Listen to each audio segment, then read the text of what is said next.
स्वभाव उपरमवाद जिन कारणों से धातुओं की पुष्टि होती है, यदि उन कारणों में विषमता आ जाती है तो शारीरिक धातुओं में भी विषमता हो जाती है।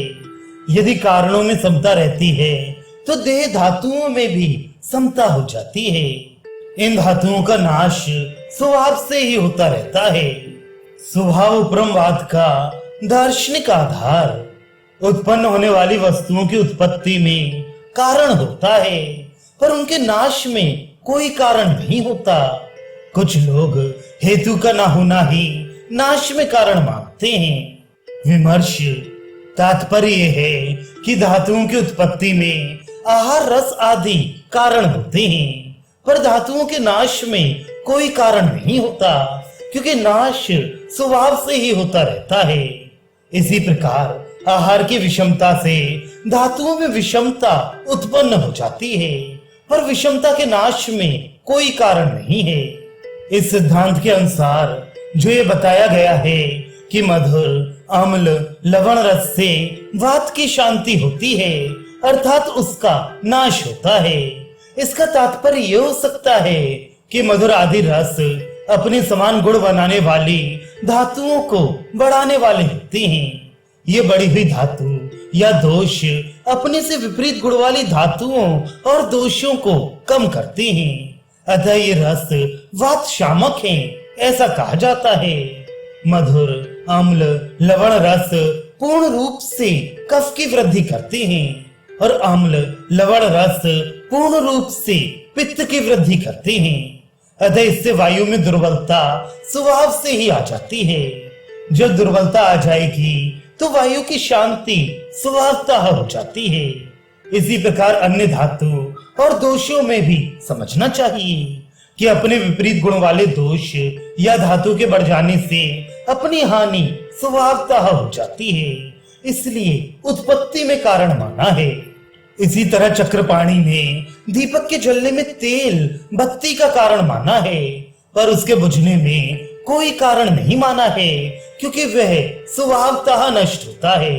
स्वभाव उपरमवाद के विषय में अग्निवेश की शंका। इस प्रकार उस विषय को कहने वाले आचार्य पुनर्वसु से अग्निवेश ने कहा कि स्वभाव से नाश होने पर चिकित्सा प्रावृत वैद्य का कर्म क्या रह जाएगा। हे भगवान, वैद्य विषमता को प्राप्त किन धातुओं को औषधों से सम करेगा? चिकित्सा किसे कही जाएगी और चिकित्सा का प्रयोजन क्या रह जाएगा? स्वभाव उपरमवाद के विषय में आत्रेय का उत्तर। इस प्रकार शिष्य के वचनों को सुनकर आचार्य पुनर्वसु ने कहा कि हे सौम्य, इस विषय में महर्षियों ने जिन युक्तियों को देखा है उन युक्तियों को सुनो। नित्य चलने वाले काल के नाश के कारण की तरह नाश के कारण के अभाव होने से उत्पन्न होने वाले भाव पदार्थों के नाश का कारण ज्ञात नहीं होता है। भाव पदार्थ जिस प्रकार उत्पन्न होता है उसी प्रकार शीघ्रगामी होने से नष्ट भी हो जाता है। इस तरह भाव पदार्थ के नाश में कोई कारण नहीं है और उसमें कोई संस्कार भी नहीं किया जा सकता है।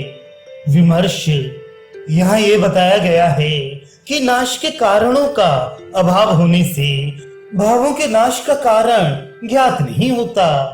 उसमें उदाहरण नित्य काल का दिया गया है। इसमें अभाव होने से ज्ञान नहीं होता है।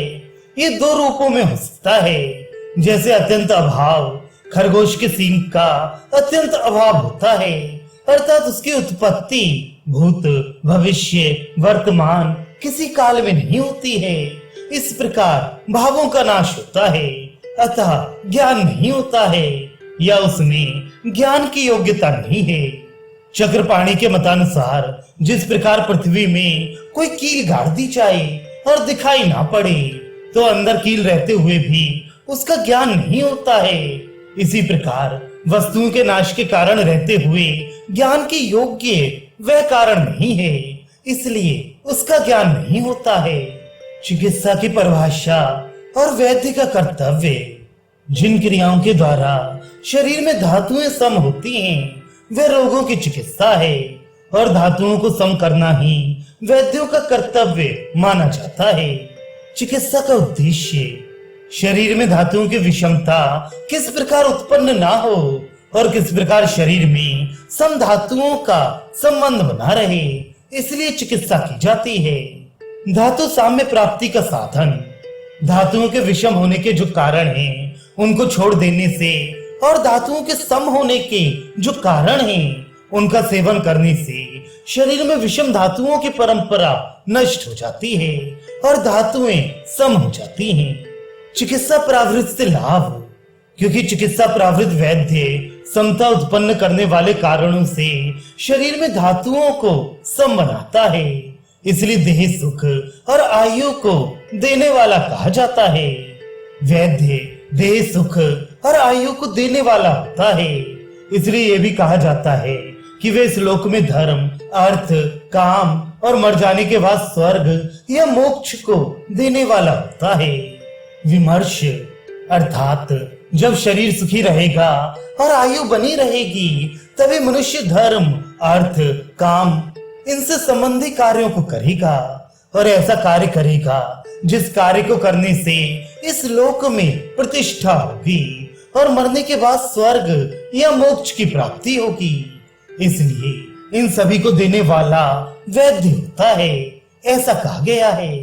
अध्यायगत विषयों का उपसंहार, इस चिकित्सा प्रावृत्ति अध्याय में चिकित्सा प्रावृत वैद्य के गुण, इससे इतर अर्थात अपने को वैद्य समझने वाले मूर्ख वैद्य के दोष, संशोधन संबंधी सम्यक योग, अयोग और अतियोग का लक्षण, बहुत दोष वाले पुरुष का लक्षण, संशोधन के गुण, संशोधन की सिद्धि और व्यापत्ति अर्थात अयोग और अतियोग का चिकित्सा सूत्र, चिकित्सा करने में जो युक्ति है वह और वैद्य जिस कार्य को करता है, ये सभी बातें महर्षि पुनर्वसु ने बताई हैं।